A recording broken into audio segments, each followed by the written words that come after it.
Shalom, jumpa lagi di dalam aktivitasku. Halo kelas 5, sudah siap ya beraktivitas hari ini? Tetap semangat dan jadi anak yang rajin. Nah, hari ini kita masuk di pelajaran 5, aktivitas Allah penyelamatku. Coba buka halaman 18, di situ ada cerita. Ibu minta kalian juga membaca Daniel 3. Nah, ini penting. Kalau kalian nggak mau baca, nggak bakalan ngerti ya. Karena ilmu ya didapat dari membaca. Oke, simak baik-baik kisah Zhong Chong dari Cina. Nah, dengarkan ibu sebelum kalian beraktivitas menjawab pertanyaan.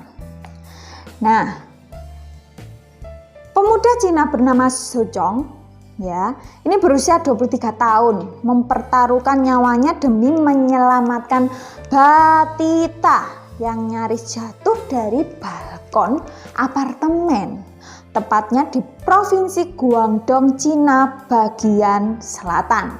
Nah, Zhong ini adalah melihat ada seorang balita ya sedang gelantung-gelantungan di pagar balkon. Otomatis terkejut ya Zhong ya, saat dia melewati jalan dekat Zhongshan di provinsi Guangdong. Nah, anak 3 tahun ini terperangkap dalam jeruji pagar ketinggiannya 10 meter. Nah, bisa dibayangkan ya kalau jatuh gimana. Nah, waktu dia melihat anak itu sedang dalam bahaya, ia dapat terjatuh kapan saja ya jika tidak ada yang menolongnya. Maka dia meraih kakinya dan membantu untuk memanjat, tapi dia tidak dapat melakukannya. Apa yang terjadi ya ini ya? Lalu saya beritahu dia kalau polisi akan segera datang menolongnya. Begitulah penjelasan Zhong Chong. Nah, Zhou harus memanjat gedung itu untuk menopang si anak dengan tangannya selama 10 menit.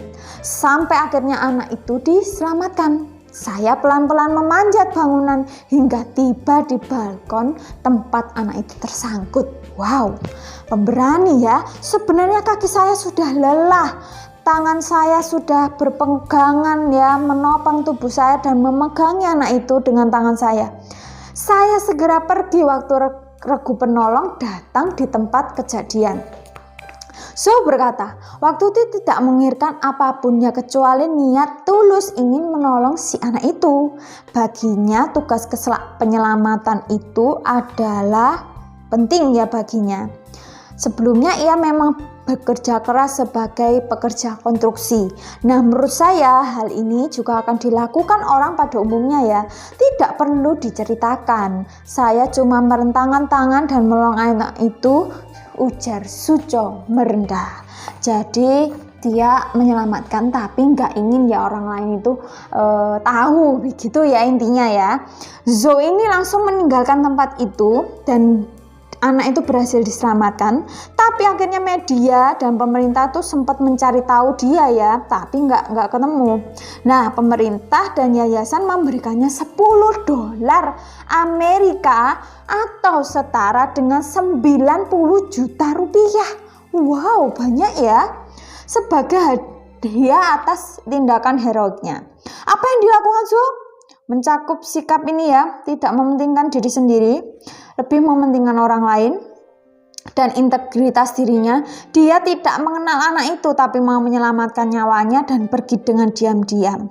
Dia memberikan teladan moral yang baik ya bagi kita semua. Setuju nggak? Nah, tindakan Zhou ini patut dicontoh nih.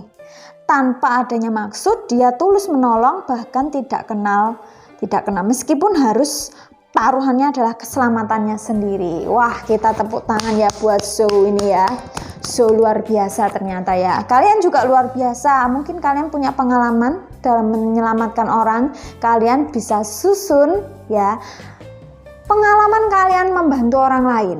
Di mana Bu? Di buku tulis kalian masing-masing. Dan di halaman 18 setelah kalian mendengarkan, kalian jawab pertanyaan halaman 19 1-3 dan juga 1-3 halaman 18. Di situ ada pertanyaan, pernahkah kamu menolong orang lain? Nah, ceritakan pengalamanmu, benar nggak kata ibu tadi. Pernahkah kamu merasakan pertolongan Allah? Ceritakan. Simaklah cerita. Kalian sudah menyimak, kemudian kalian pasti bisa menjawab pelajaran apa yang kamu pelajari akan cerita di atas. 2. Menurut kamu apa arti penyelamat? 3. Jika kamu berhadapan dengan orang membutuhkan pertolonganmu, tindakan apa yang akan kamu lakukan dan mengapa? Nah,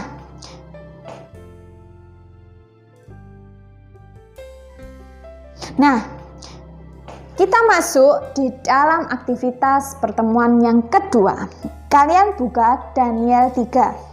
Nah, di situ di materi ibu sudah menjelaskan cerita tentang Sadrak, Mesak, dan Abednego. Kalian perlu untuk membuka lagi agar ilmu dan wawasan kalian semakin hari semakin baik ya. Lalu jawablah pertanyaan di halaman 20 1-3. Mengapa Sadrak, Mesak, Abednego tidak mematuhi perintah Raja Nebukadnezar? 2. Apa yang terjadi dengan Sadrak, Mesak, Abednego ketika dimasukkan ke dalam api? 3. Bagaimana cara bertindak dalam menyelamatkan Sadrak, Mesak, dan Abednego? Nah, kemudian di halaman 21, nah ini ya, kalian melengkapi tabel dan juga menjawab pertanyaan. 1. Mengapa manusia membutuhkan penyelamat? Alasannya apa menurut kalian? 2. Bagaimanakah seharusnya hidup orang percaya ketika sudah diselamatkan? 3. Tulislah kolom berikut ini. Siapa sajakah penyelamat dalam hidupmu?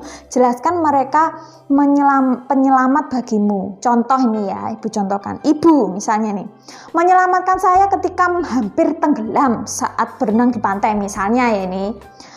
Nggak boleh sama ya, silakan cari sendiri 2-6 berarti 5 contoh penyelamatan yang terjadi di dalam keluargamu atau sekitarmu. Jadi demikian aktivitas hari ini. Semoga aktivitas hari ini bermanfaat dan jangan lupa ya, dukung channel ini semakin berkembang dengan cara like, subscribe, dan komen. Terima kasih banyak ya dan selamat beraktivitas. Sampai jumpa di aktivitas selanjutnya. Shalom, Tuhan Yesus memberkati.